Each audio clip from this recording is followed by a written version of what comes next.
Hare Nama, Hare Nama eva kevalam, Kalo nasteva, nasteva, nasteva gatiranyata.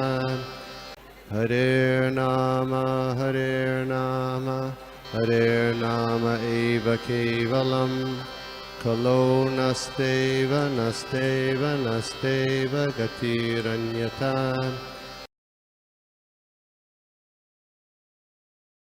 नाना शास्त्र विचारणेक निपुणो षड धर्म संस्थापकौ लोकानां हितकारिणौ त्रिभुवने मन्यौ शरण्याकरौ। श्री राधा कृष्ण पदारविंद भजनानंदेन मत्तालिकौ वंदे रूप सनातनं रघुजुग श्रीजीव गोपालकौ।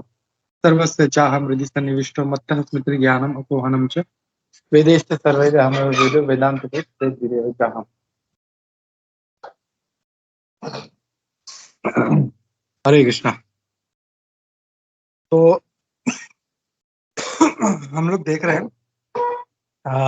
उपदेशामृता नेक्टर ऑफ इंस्ट्रक्शन का पहला वर्ष।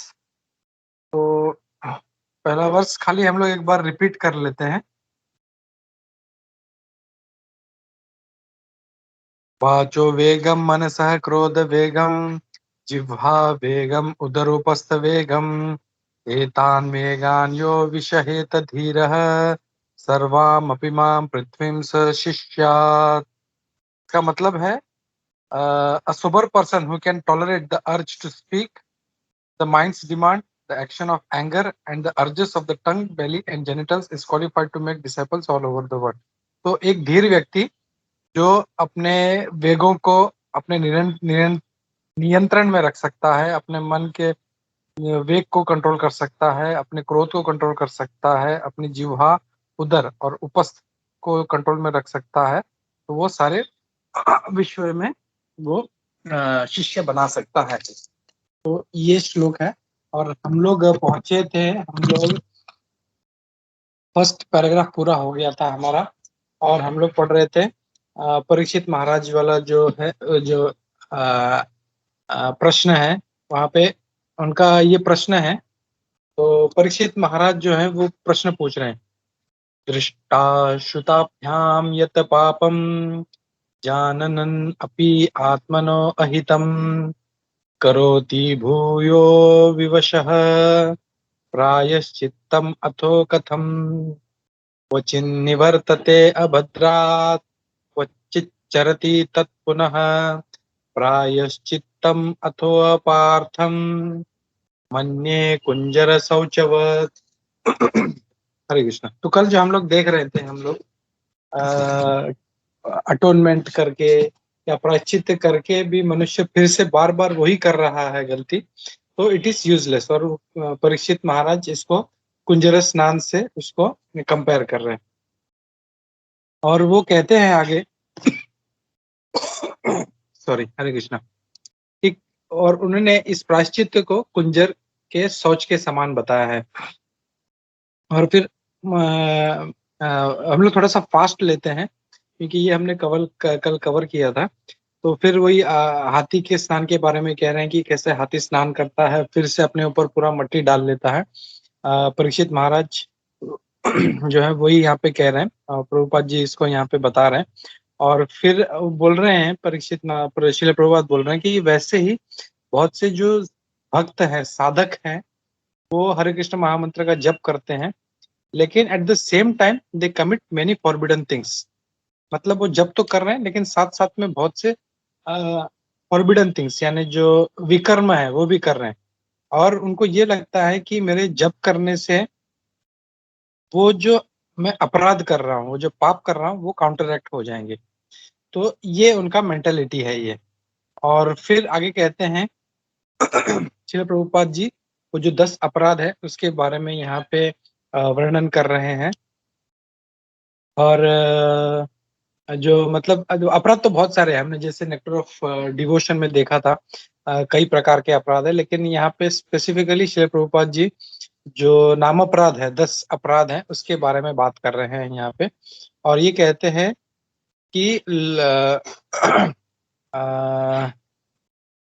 नामनो बलाद यस्य ही पाप बुद्धि, मतलब नाम के बल पर पाप करना। तो यहाँ पे प्रभुपाद जी उसको कनेक्ट कर रहे हैं, वो जो अपराध है नाम के बल पर पाप करना, तो ये जो है नहीं करना चाहिए। मतलब हम लोग जब भी कर रहे हैं और फिर अपराध भी करते जा रहे हैं, फिर जब कर रहे हैं फिर अपराध कर रहे हैं, ये नहीं होना चाहिए। दिस इज नामनो बलाद यस्य ही पाप बुद्धि ही।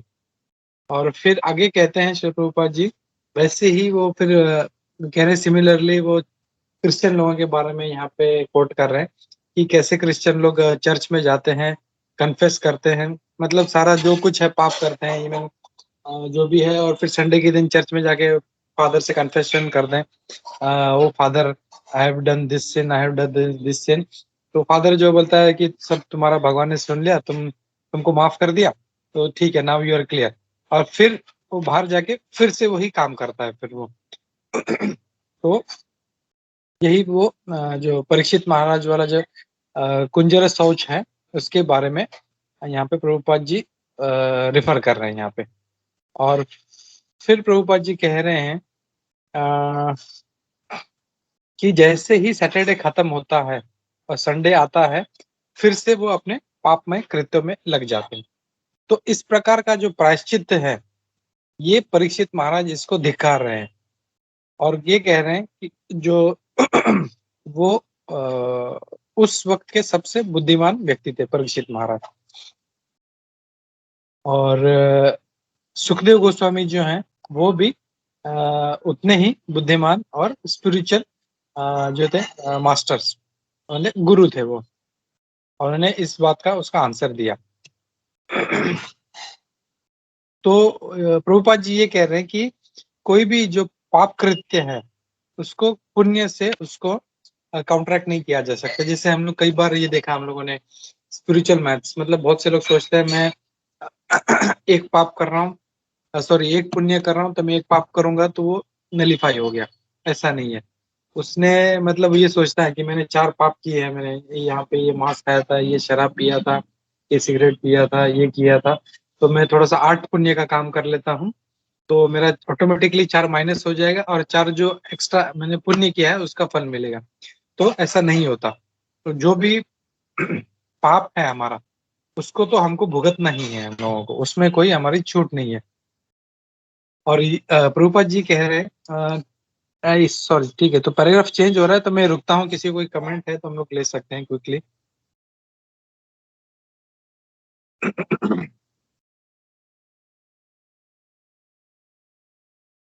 प्रभु जी हरे कृष्णा, दंडवत प्रणाम प्रभु जी।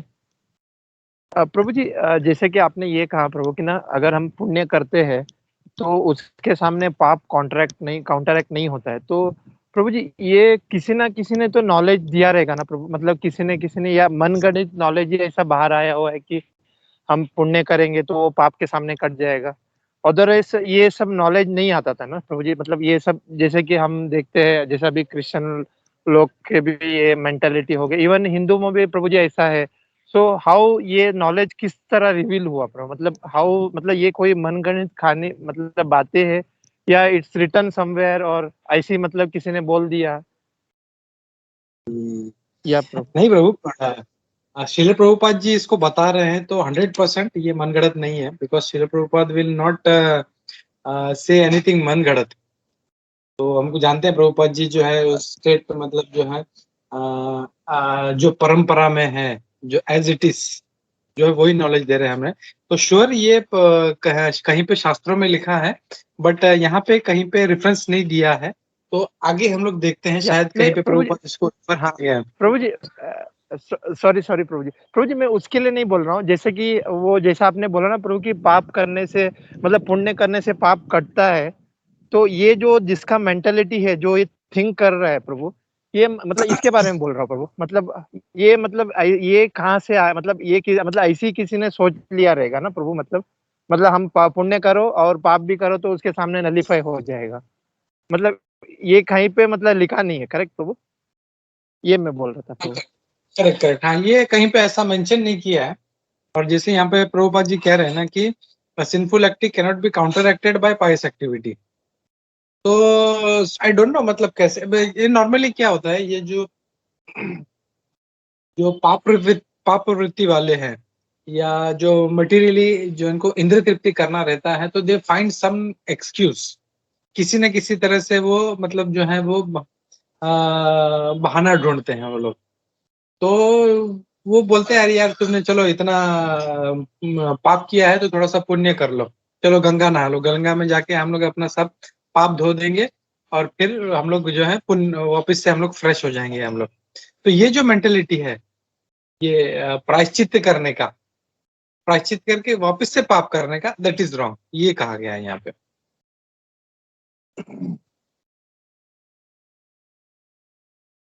या Prabhu, thank you so much Prabhu ji.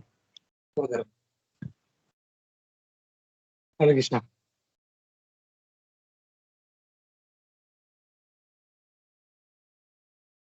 Okay, ठीक है, चलो हम लोग आगे बढ़ते हैं और एक पैराग्राफ लेते हैं।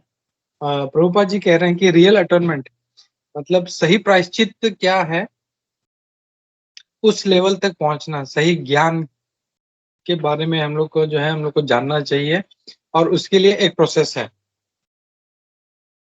और जब यहाँ पे कह रहे हैं कि when one follows a regulated hygienic process it does not fall sick. तो यहाँ पे प्रभुपाद जी एक उदाहरण दे रहे हैं, जैसे कोई हाइजीनिक रह रहा है तो वो बीमार नहीं पड़ेगा।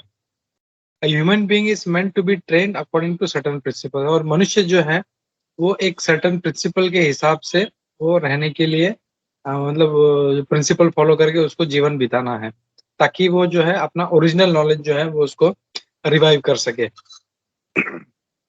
और फिर प्रभुपाद जी कह रहे हैं ऐसे जो मेथोडिकल यानी ऐसे जो प्रोसेस पूर्ण जो लाइफ है उसको तपस्या कहा गया है। मतलब ऐसा नहीं कैसे भी जानवर की तरह हम लोग कुछ भी खा रहे हैं, कुछ भी कर रहे हैं, कभी भी सो रहे हैं, कभी भी जाग रहे हैं, वैसे नहीं। जो पूरा एक ना, जैसे प्रभुपाद जी कह रहे हैं, उसको मनुष्य को एक ट्रेंड व्यक्ति की तरह उसको एक सर्टेन प्रिंसिपल्स के साथ उसको रहना चाहिए उसको, और इसी को तपस्या कहते हैं ये। और फिर प्रभुपाद जी आगे कहते हैं one can be gradually elevated to the standard of real knowledge और Krishna consciousness by practising austerity and celibacy. तो बोलते हैं, प्रभुपाद जी बोल रहे हैं यहाँ पे कि उस लेवल तक पहुंचने के लिए, उस कृष्ण कॉन्शियसनेस तक पहुंचने के लिए वो कैसे पहुंचेगा, तो उसको ऑस्टेरिटी यानी तपस्या और ब्रह्मचर्य, ये दोनों का पालन करना पड़ेगा। फिर बाय कंट्रोलिंग द माइंड, अपने माइंड को कंट्रोल करना पड़ेगा। फिर बाय कंट्रोलिंग द सेंसेस, अपने इंद्रियों को कंट्रोल करना पड़ेगा। फिर by giving up ones position in charity, अपना जो भी अपना पोजीशंस है उसको चैरिटी में उसको दान करना है उसको, उससे वो मतलब जो है कृष्ण कॉन्शियस है। फिर बाय बीइंग अवॉइडली ट्रूथफुल, और हमेशा मतलब सत्यता जो है मतलब सत्यव्रत होना चाहिए, चाहे जो भी हो जाए हम लोग सत्य का पालन करेंगे। और फिर बाय कीपिंग क्लीन, हमेशा सूची जो है शौच का पालन करेंगे हम लोग। फिर बाय प्रैक्टिसिंग योगासनस, और हम लोग जो है योगासन का प्रैक्टिस करते। तो ये सब जो चीजें हैं ये करते हुए हम लोग उस रियल नॉलेज तक और कृष्ण कॉन्शियसनेस तक हम लोग पहुंच सकते हैं। लेकिन प्रभुपाद जी कह रहे हैं, however if one is fortunate enough to get association of pure duty, लेकिन किसी वजह से अगर उसे शुद्ध भक्त का अगर संग मिल जाता है, तो ये सारा जो प्रैक्टिस है वो सारा उसको ओवरकम करके वो डायरेक्ट उस प्रोसेस तक पहुंच सकता है। ये प्रभुपाद जी यहाँ पे कह रहे हैं। खाली जो कृष्ण कॉन्शियस का जो प्रिंसिपल्स हैं, तो यहाँ पे वो कह रहे हैं कि 4 जो प्रिंसिपल्स है अपने, अवैध संबंध, मांसाहार, नशा, नशा जो है उससे दूर रहना, और द्यूत क्रीड़ा से दूर रहना, ये 4 चीजों से दूर रह के बस वो अगर भक्त का संग करता है तो वो ऑटोमेटिकली उस लेवल तक पहुंच सकता है। और for that bye engaging in the service, मतलब एक कुशल एक गुरु के निर्देशानुसार जब वो भगवान की सेवा करेगा तब वो उस लेवल तक पहुंच सकता है। और रूप गोस्वामी जी कह रहे हैं कि ये सबसे इजी प्रोसेस है। हरे कृष्णा। फिर आगे कह रहे हैं first one must control his speaking power, पहले जो है अपना जो स्पीकिंग है वो कंट्रोल करना है। Every one of has the power of speech, as soon as we get an opportunity we began to speak. Okay, तो ये कह रहे हैं कि हर किसी के पास स्पीकिंग पावर होता है, हर किसी के पास पावर ऑफ स्पीच है, और जैसे हमको मौका मिलता है हम लोग बात करना शुरू करते हैं। लेकिन अगर हम कृष्ण के बारे में बात नहीं कर रहे हैं, बाकी सब दूसरे प्रकार के जो नॉनसेंस हैं, बॉलीवुड है, हॉलीवुड है, या दूसरा सब जो फालतू बातें हैं भौतिक, उसके बारे में जब चर्चा करते हैं तो इट इज ऑल नॉनसेंस। और प्रभुपाद जी इसको कंपेयर कर रहे हैं एक जो मेंढक जो है, मेंढक से कंपेयर करना कि खेतों में मेंढक जो है वो ट्र ट्र ट्र आवाज करते रहता है, कोई जरूरत नहीं है उसको, लेकिन फिर भी अननेसेसरी वो जो है वो चिल्लाते रहता है। और तो यहाँ पे बहुत अच्छा उदाहरण दे रहे हैं प्रभुपाद जी, वो कह रहे हैं कि इससे क्या होता है, वो अगर चुप बैठेगा तो बच सकता है, लेकिन वो जो चिल्लाना है उसका, वो चिल्लाने की वजह से जो सांप है वो आकर्षित हो जाता है, अरे ये कहीं पे मेंढक है, मेरा खाना है, चलो, और वो आवाज की वजह से ढूंढते ढूंढते ढूंढते उस तक पहुंच जाता है और उसको निकल जाता है। तो प्रभुपाद जी कह रहे हैं कि ये अननेसेसरी जो है अपनी मृत्यु को ये बुला रहे हैं, ये ऐसा मतलब जो फालतू की जो चर्चा करके वो भगवान मतलब भगवान का जो टॉपिक है उससे अनरिलेटेड चीजों पे बात करके मृत्यु को जो है अपने पास बुला रहे हैं। तो ये कह रहे हैं कि this is croaking of toad, यानी एक मेंढक की जो है मेंढक के क्रोक के समान है, और वो खाली जो है मृत्यु का जो सर्प है उसको इनवाइट कर रहा है। और फिर आगे प्रभुपाद जी आगे एक स्टेप अहेड जाते हैं, बोलते हैं कि जो भौतिकवादी हैं उनका बोलना और जो मायावादी है उनको उनका जो वार्तालाप है उसको भी इस मेंढक के आवाज के समान उसको कंपेयर कर रहे हैं, और बोल रहे हैं कि वो हमेशा नॉनसेंस बात करते हैं और अपने मृत्यु को आवाहन दे रहे हैं। फिर यहाँ पे वो कह रहे हैं कि the meaning of controlled speech conveyed by Shri Rupa Goswami advocates positive process of Krishna katha. तो कंट्रोल्ड स्पीच का मतलब क्या है? मौन रहना नहीं है, मतलब भगवान के बारे में, कृष्ण कथा के बारे में चर्चा करना, भगवान के बारे में गुणगान करना, कीर्तन करना, उनके जो गुण हैं, भगवान के गुण हैं उनके बारे में स्तुति करना, ये सब जो है this is positive way of using our power of speech. तो वो हमें करना है, ये रूप गोस्वामी जी कह रहे हैं। तो वो कह रहे हैं कि हम अपनी जिह्वा को भगवान का नाम, गुण, रूप, उनकी लीला, उसमें हम लोग यूज कर सकते हैं। तो इस तरह जो है हम लोग अपने वाचा को कंट्रोल कर सकते हैं। तो हमने देखा कि वाचो वेगम पहला जो है दिस इज वाचो वेगम, तो उसके ऊपर यहाँ पे प्रभुपाद जी ने अभी तक जो है उसका विश्लेषण दिया है। तो आगे पैराग्राफ चेंज होता है तो मैं रुकता हूँ, 9:28 हो रहे, किसी का कुछ कमेंट है तो हम लोग ले सकते हैं। हरे कृष्ण। हाँ प्रभु जी, ये जो हम लोग बोल रहे कि जुआ मतलब दूध क्रीड़ा वो नहीं, उसमें लॉटरी भी आती है ना प्रभु जी? यस यस, लॉटरी वो सब जुआ है ना। गैम्बलिंग का अगर डेफिनेशन हमको देखना है तो वी कैन से मतलब जो आचार्य, जो सीनियर हमारे डिवोटीज है वो बोलते हैं कि बिना मेहनत किए जो धन मिल रहा है दैट इज गैम्बलिंग। जैसे लॉटरी हो गया या सट्टा हो गया या कुछ ऐसा गेम है जिसमें जैसे लास वेगास है, वहां पे जाओ, इतना पैसा लगाओ, उसमें पैसे लगाते ही आपको तुरंत जो है मतलब या तो आदमी जीरो हो जाता है या तो हीरो हो जाता है। तो ये अननेसेसरी जो मतलब जो है ना बिना मेहनत किए हुए जो मिल रहा है पैसा, दैट इज गैम्बलिंग। और प्रभु जी अभी ये मतलब अभी हो गया, काफी टाइम पहले मैंने छोड़ दिया, मतलब ये मोबाइल पे ये 3 पत्ती वगैरह सब गेम्स आता था जिसमें एक्चुअली कुछ पैसा डालना होता नहीं था, वो सब झूठ मूठ का रहता था, तो इस ये भी खेलना नहीं चाहिए ना प्रभु जी? तो मतलब एक्चुअली उसमें कुछ पैसा जाना भी नहीं है, मिलना भी नहीं है, जस्ट एक फॉर द फन, मतलब उसको काफी टाइम हो गया, I have lived that, just पूछना था प्रभु जी कि ऐसा भी नहीं खेलना चाहिए ना प्रभु जी? एक्चुअली देखो मतलब अगर टेक्निकली देखें हम लोग तो if you are not investing money तो it is just for fun. लेकिन प्रॉब्लम क्या है कि ऐसे जो गेम है that incites you to play this kind of मतलब ना, मतलब भले वो वर्चुअली हो, कुछ अपने को वो एक नकली वो 10,000 रुपया दे देता है, तो हम लोग एक हार गए तो उसमें से चला गया, आ गया तो खुश हो गए हम लोग। तो वो जो हमारा माइंड को जो वो अननेसेसरी अप डाउन करता है, हमारे माइंड को एजिटेट करता है, वो नहीं होना चाहिए।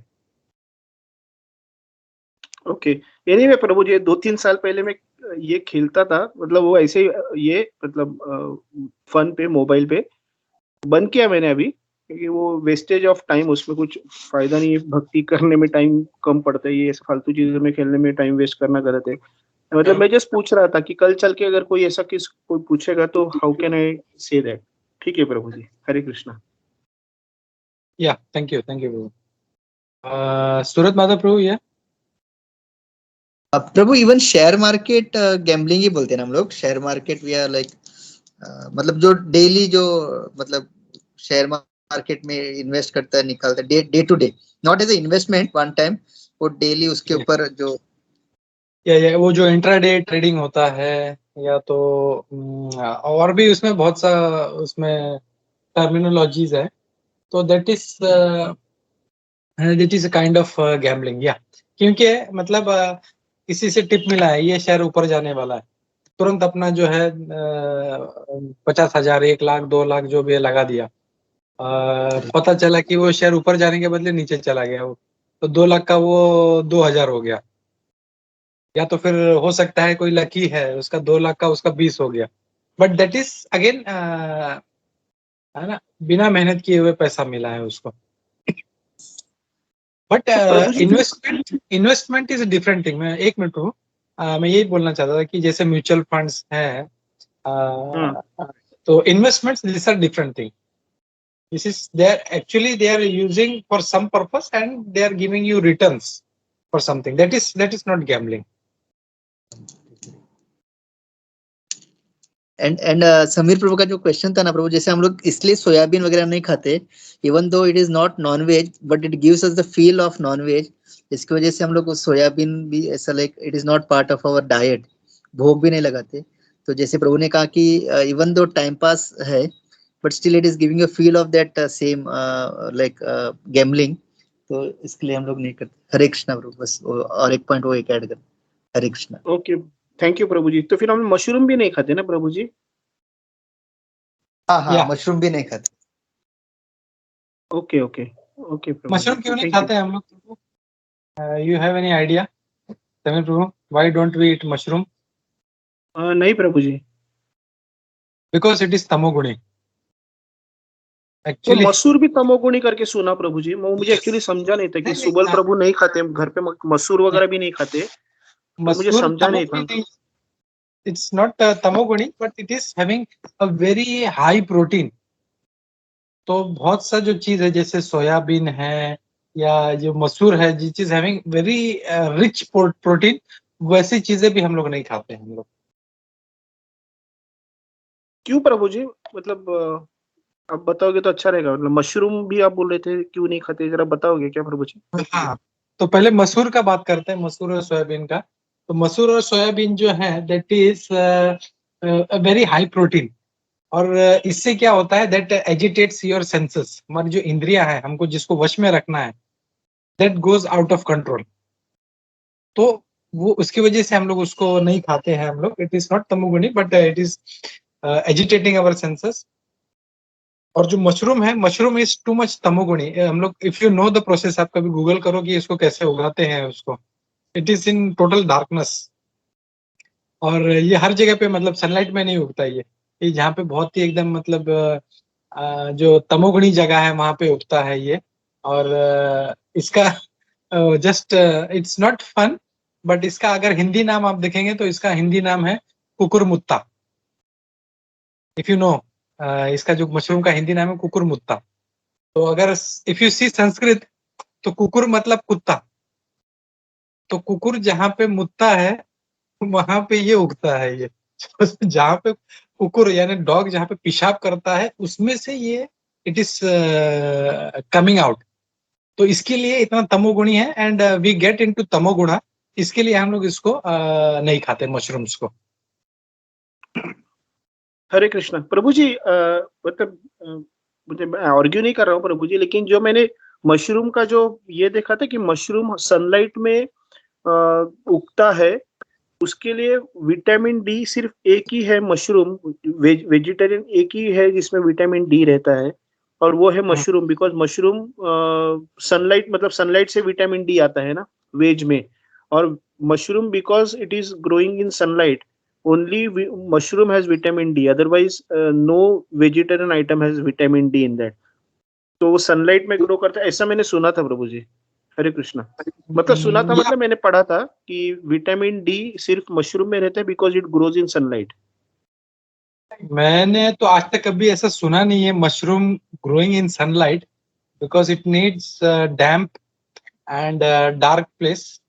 आई डोंट नो, मतलब मैंने कभी सुना नहीं है ऐसा कि सनलाइट में उगता है ये। पण मोस्टली जे असतात मार्केटमध्ये डॅम्प इझी पडतं. Never heard. सूरज माधव और व्रजप्रिया माता जी, आपने कहीं सुना है ऐसा? हरे कृष्ण। प्रभु, हमने तो ऐसे ही सुना है कि जो मशरूम होते हैं वो ऐसी जगह पे होता है ना कि हम देख ले तो हमको उल्टी आ जाए, ऐसे टाइप का नहीं, क्योंकि मतलब वो इतने गंद में होता है। और वो इवन हम अभी आप मशरूम का पूछ रहे हैं, लेकिन नॉर्मली मशरूम का सुना है, सोयाबीन का सुना है, क्योंकि सोयाबीन भी हाई उसमें होता है कि हम उसको ऑफर, जैसे प्रभु ने बोला सूरज, मतलब हम ऑफर भी नहीं कर सकते।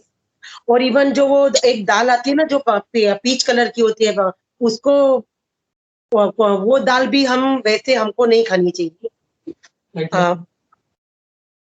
उसको कौन सी दाल बोलते हैं? ऑरेंज कलर जैसे होते, पीच कलर, ये पीच कलर मुझे अभी याद सडनली याद नहीं आ रहा, लेकिन वो दाल भी हम नहीं खा सकते। एक तो मसूर पता है मुझे, दूसरा ब्लैक मसूर ना, तो वो मसूर दाल ही है ना, लेकिन समीर प्रभु शायद ब्लैक मसूर बोल रहे हैं क्या? नहीं वो प्रभु तो जी, मैं अच्छा मसूर ही मसूर। बोल रहा हूँ, मतलब ब्लैक या ऐसा नहीं, मसूर मसूर, मतलब मैंने कुछ स्पेसिफिकली कलर का मुझे पता नहीं। नहीं, हाँ, तो उसको मसूर दाल बोलते, तो मैं ऑरेंज कलर जैसा बोल रही हूँ, पीच कलर का जो वो दाल भी हमको नहीं खानी चाहिए, सोयाबीन भी नहीं, मशरूम भी नहीं। और इवन वैसे बोलते हैं कि जो ये उड़द दाल है ना, वो हमें नहीं खाना चाहिए, लेकिन अगर हम वो खाते हैं तो वो कैसे खाना चाहिए कि उसमें हमको, मतलब उड़द दाल और दही हम नहीं खा सकते हैं, लेकिन उसमें अगर हम कुछ समझो थोड़ी मूंग दाल या चने की दाल ऐड करते हैं तो हम खा सकते हैं, बाकी वैसे ये भी नहीं खा सकते। लेकिन मशरूम का जैसे अभी अगर आपने पूछा है, तो मशरूम का ऐसा है कि बहुत गंदी जगह पे ये होता है, अंधेरे में और इतने गंदी प्लेस पे कि हम देखे तो उनको लिटरली उल्टी भी आ जाए, उनको खा मतलब। और वैसे भी हमें मशरूम नहीं खाना चाहिए, जैसे हम ओनियन गार्लिक का बोलते हैं, वैसे मशरूम भी हमें नहीं खाना चाहिए। और उसके पहले आपका सवाल जो था, तो उसमें मुझे भी 2 पॉइंट्स ऐड करने थे कि जैसे सूरज दादा तुमने पूछा तो मैं भी वही पूछने वाली थी। एक तो जैसे बैंक में हम लोग पैसा रखते हैं, उसका ब्याज होता है, वो भी हमें शायद जहां तक पता है कि नहीं वो यूज करना चाहिए। एंड जो शेयर बाजार में हम यूज करते हैं वो भी, लेकिन अभी कई लोग फिक्स डिपॉजिट रखते हैं उसके हिसाब से या ब्याज के हिसाब से। वो मुझे क्वेश्चन मेरा पूछना था कि हमें करना चाहिए कि क्या नहीं, क्योंकि देखिए वो पैसा जो हम रखते हैं बैंक में, वो हमको उसका जो ब्याज मिलता है वो हम सेवा में के किसी में भी यूज कर सकते हैं, क्योंकि जो हमको उसका जो पैसा मिलता है वो तो हमारे पैसे का ही, पैसे के हिसाब से ही मिलता है ना, जो हम रखते हैं बैंक में डिपॉजिट, फिक्स डिपॉजिट में या उसमें। और शेयर बाजार का तो शायद ये शेयर बाजार का तो पता है, चलो वो गैम्बलिंग में ही मतलब आता है ऐसे। हरे कृष्ण। प्रभु जी आपने सही बोला, थोड़ा सर्च किया तो पता चला कि वो मतलब ऐसे डैम्प और shaded, dark and shaded areas में ही ग्रो हो रहा है। और उसका इंग्लिश में दूसरा एक नाम है टोडस्टूल, मतलब कुकुर मुत्ता हिंदी में बोल रहे हैं, वैसे इंग्लिश में उसका नाम है टोडस्टूल करके। प्रभु, नाम से ही पता चलेगा आदमी खाना ही नहीं क्या वो तो। बराबर है। वो हिंदी वर्ड यूज करेंगे तो वो देख के भी पता नहीं, मुझे कभी कभी पैकिंग में होता है तो वो देख के पता नहीं क्या होता है, वो हिंदी वर्ड याद आता है, हिंदी वर्ड याद आएगा तो। हम तो खैर वैसे ही ब्राह्मण है, तो हमने तो बचपन से वैसे ही सुना भी नहीं था, ये तो अभी बातें है नहीं बोलने की, बट नाम अगर हिंदी में नाम सुनते हैं ना, तो खाने को भी दिल नहीं होगा। सोया चंक्स भी अगर हम लोग भिगोते, सोया चंक्स हम लोग ऐसे ही देखते हैं, लेकिन जब भी हम उसको पानी में भिगोते हैं और जो फूलता है ना, तभी इतना गंदा लगता है कि वो देख के उल्टी आ जाती है। हमको तो पता नहीं था, तो हमने एक ही बार कितने साल पहले, शायद तभी उसमें नहीं थे इस्कॉन में भी, तो एक बार से वो बनाया था, फिर पता चला था कि हम तो खा भी नहीं सकते, ऑफर भी नहीं कर सकते, कुछ भी नहीं। लेकिन अगर उसको भी हम भिगोते हैं ना, तो इतना गंदा उसका जो वो फूलता है ना, तभी तो वो देख के उल्टी हो जाए। तो मशरूम हो के सोया चंक्स हो, ना हम ऑफर कर सकते, ना हम खा सकते। हरे कृष्णा प्रभु। हरे कृष्णा। हरे कृष्णा प्रभु। दंडोत प्रभु। हरे कृष्णा, दंडवत प्रणाम प्रभु। दंडोत प्रभु। बोलिए प्रभु। तो मशरूम का बात हो रहा था, तो माता जी बोली आपके पास कुछ स्टॉक है मशरूम के बारे में, तो please can you share that. हाँ, वो ऐसे कहते हैं कि भाई जो मशरूम्स हैं उसको अगर जब भी हम लोगों ने ये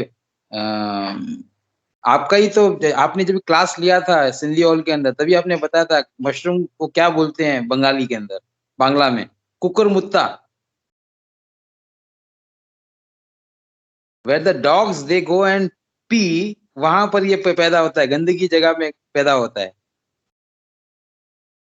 एक तो बात ये, दूसरा जो है इसके बिकॉज दिस मशरूम्स जो है सनलाइट के अंदर मर जाते हैं, इसके लिए उनको जो पैदा करते हैं तो वो डार्कनेस में पैदा होते हैं। तो this is a vegetation of mode of ignorance, इसके लिए हम लोग नहीं खाते। ये दो रीजंस दिए थे जब हम लोग, जब सिंधी हॉल के अंदर आप क्लास लेते थे, तभी आपने और राधा पंकज ने हम लोग को एक्सप्लेन किया था। तो this is one of the reasons. और बाद में मेरे ख्याल से आपने सोया चंक्स की बात की थी, तो सोयाबीन क्यों नहीं खाते? Because soybean has a tremendous amount of proteins in this, which is not ideally fit for, मतलब हम लोगों को खाने के लिए वर्जित है। सेम एज मसूर की दाल भी हम लोग नहीं खाते हैं। तो ये दो चीजें इसके लिए नहीं खाते हैं कि because very high in proteins and difficult to digest. Proteins की मात्रा कम होती है तो दूसरी दालों के अंदर हमको उसमें हम लोग हजम कर सकते हैं, और अगर प्रोटीन्स की मात्रा ज्यादा हो जाती है तो हमारे शरीर के अंदर विकार पैदा होते हैं। इस वजह से हम ये दोनों चीजें शास्त्रों के हिसाब से नहीं खाते। हरे कृष्णा। हरे कृष्णा। थैंक यू प्रभु, thank you very much. Hare Krishna. Okay, तो दिस आर द रीजंस के ये सब चीजें जो है हमको अवॉइड करनी चाहिए। तो 9:45 हो रहे हैं, तो हम लोग रुकते हैं यहाँ पे। और अभी जो है हमने जिह्वा बेगम देगा, अभी मनो बेगम के बारे में श्री रूप गोस्वामी बोलना शुरू करेंगे, तो वो हम लोग कल देखते हैं हम लोग।